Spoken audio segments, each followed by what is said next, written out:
this is exercise number 7 of the Progressive Monthly Magazine, April 2022, on the speed of 100 words per minute. Start. Irrigation and power form the basis of the agricultural and industrial development of our country. After the droughts of the previous 2 years, no one in India needs any reminder about the vital importance of irrigation. There is also no doubt that electricity will always be a basic element in any formula for progress. The drought has also proved that electricity is an input for agriculture.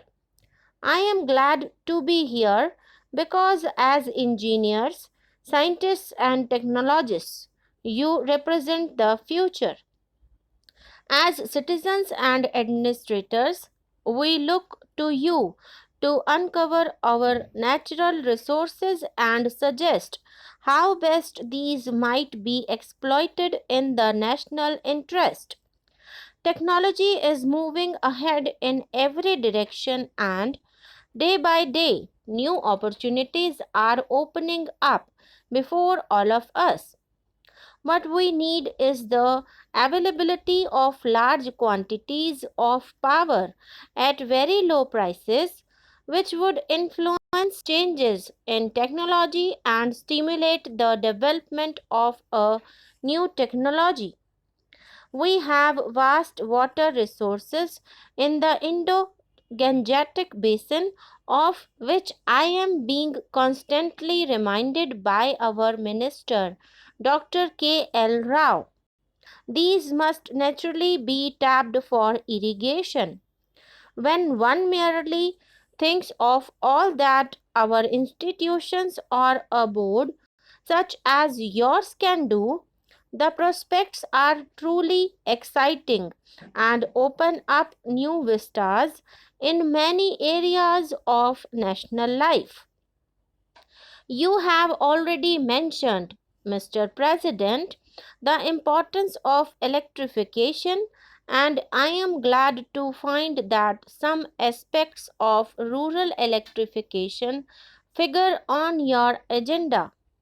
In most of our 5 lakh villages, people are still prisoners of daylight and therefore have a short working day. At one time, we hoped that we would be able to electrify at least 1 lakh villages by 1990, which is the Gandhi centenary year.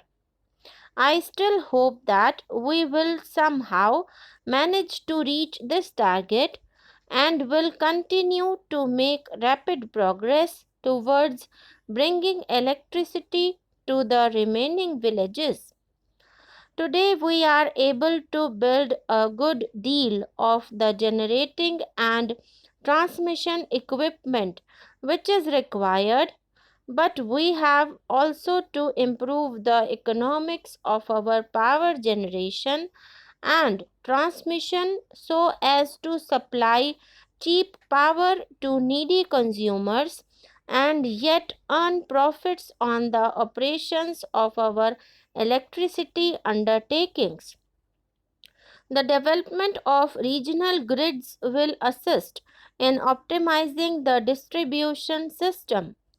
This will be a great help to enrich all of us and yield better and quicker results.